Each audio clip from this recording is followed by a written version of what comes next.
modulation.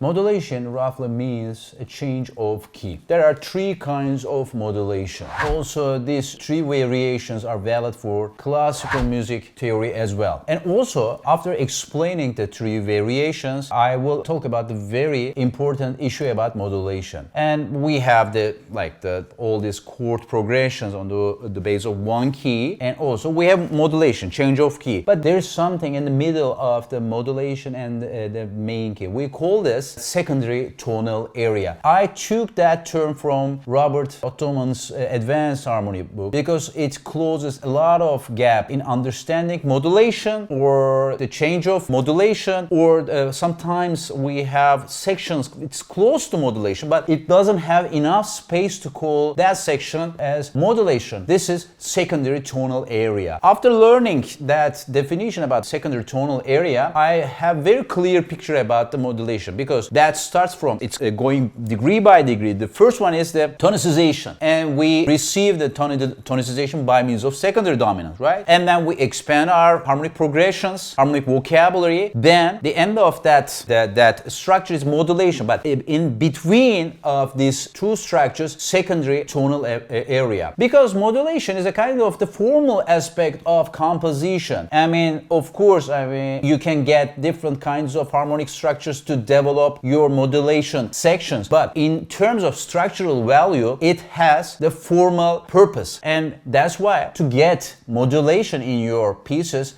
you have to have enough musical event. Otherwise, it creates kind of the ambiguous form of modulation, and that creates a lot of discussion about, okay, is it really modulation, or is it just showing the kind of key, and is it implying T key? And secondary, that's why secondary tonal area helped me to understand, helped me to create the boundaries, create the borders about these three forms of definition. Let's start with the first form of modulation. The first one is pivot modulation.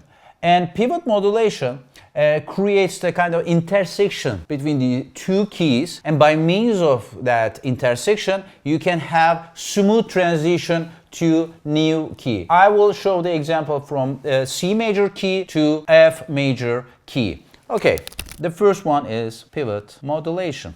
Okay, we have C major, our key is C major, and then we have E minor, and we have D minor, and we have A minor. Here we start to have a new direction, and F major. Okay, let's analyze that progression. 3 minor 7, 2 minor 7, 6 minor 7, and we have 6 minor 7. Then there's a kind of the transition bar towards F major 7, and here that part is a kind of that the pivot section starts from the D minor. We have new key and 6 minor 7 according to F major, and 3 minor 7 according to F major again. Then we have 2 minor 7, 5, 7, and 1 major 7. Yes.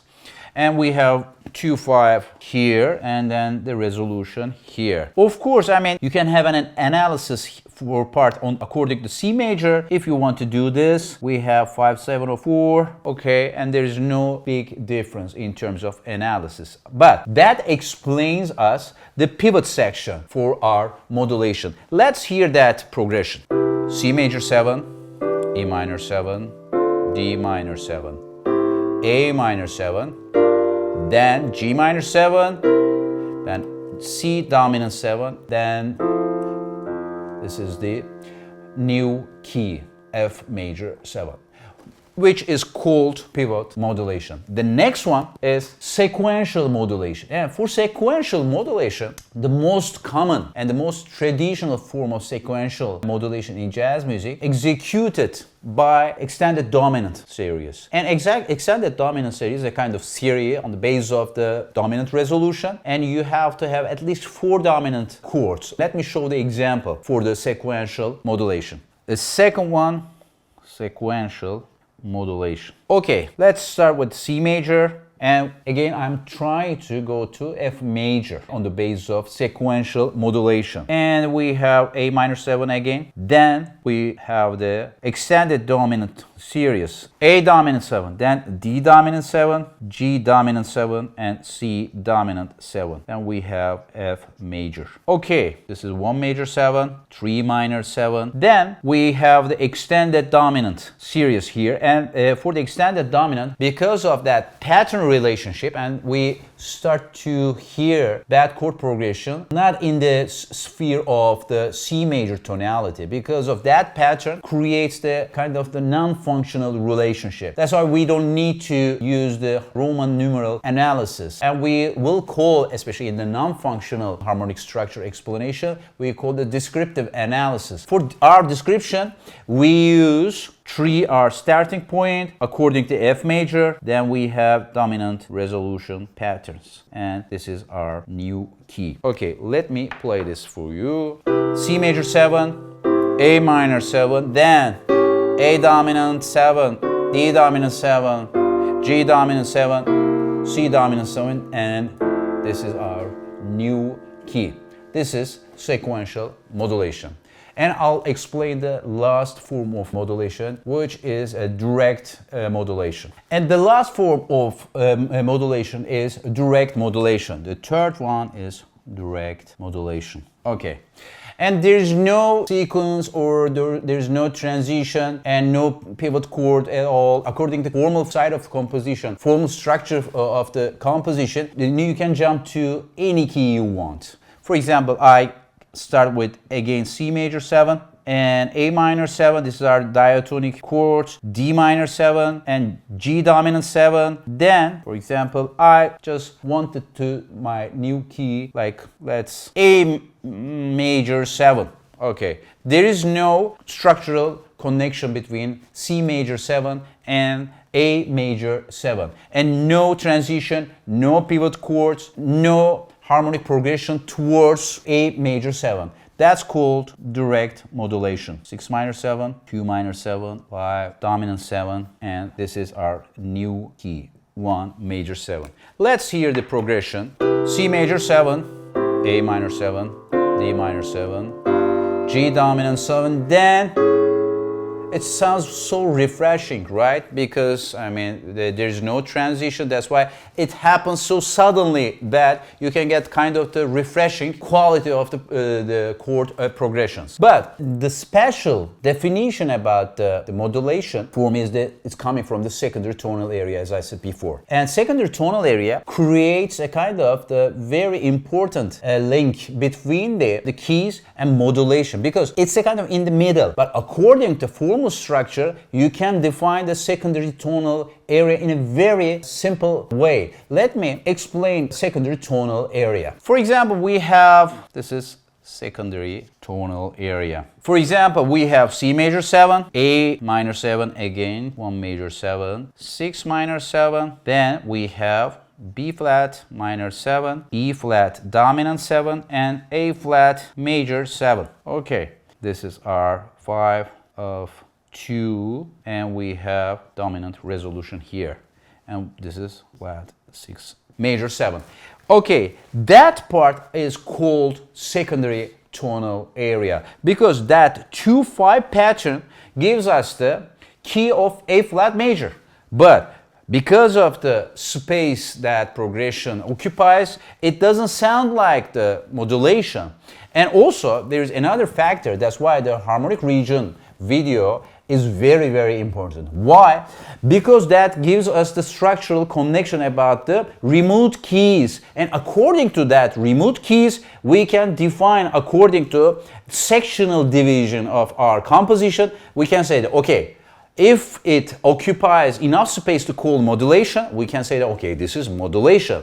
If its space is not enough to say that, okay, this is new key, we can call this secondary tonal area. And I will give the most famous example about one of the most conflictual pieces in jazz literature. We'll analyze the first 8 bars of All the Things You Are.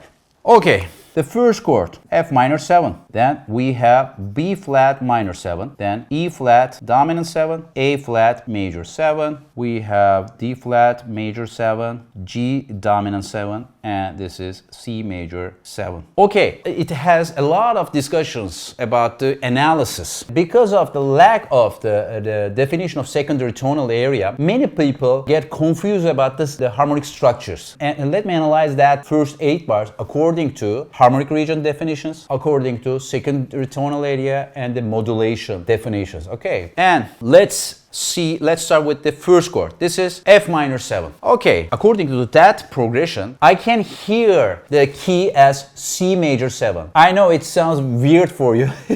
But I mean, when I start to have that kind of connection in terms of the structural relationship, the piece, especially the sections of piece, make sense for me, and I can have the real perception about the structures, and I can see the transition in a very clear way. Otherwise, it would be kind of, you cannot define you cannot have precise definition, the boundaries about the modulation. And let me start with the F minor 7. According to C major 7, this is 4 minor 7. This is subdominant minor chord, 4 minor 7. Then we have 2, 5, 1 here. This is flat 6 major 7, and we have dominant resolution, sub 5, 2, again but deceptive, and flat 2 major 7, and we have 5, 7, and this is the perfect cadence for 1 major 7.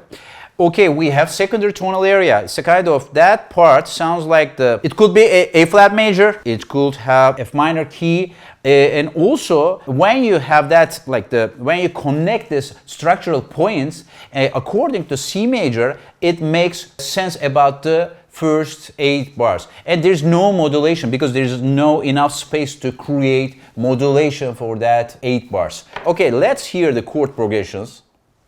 F minor 7, B minor 7, E flat dominant 7, A flat major 7, D flat major 7, G dominant 7, and then the C major 7. That 8 bars is C major for me.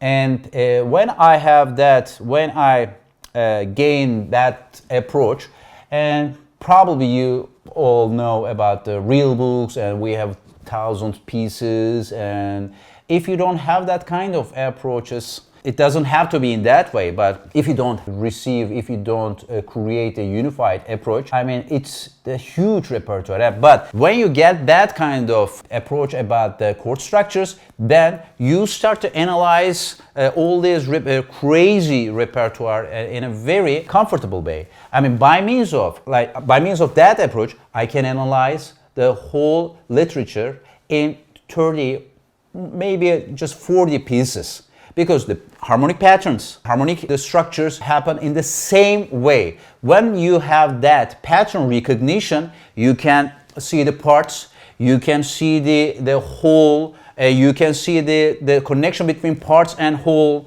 and then you can focus on the melody, and you can focus on the rhythm in a very comfortable way. That creates the huge difference to perceive the integration, to experience the integration in the pieces. Then that will be very easy for you to memorize the pieces, and also that will be very easy to improvise over the different chord progressions. And that's why 3 points, the harmonic regions, secondary tonal area, and also the necessary and sufficient conditions help me to see the big picture.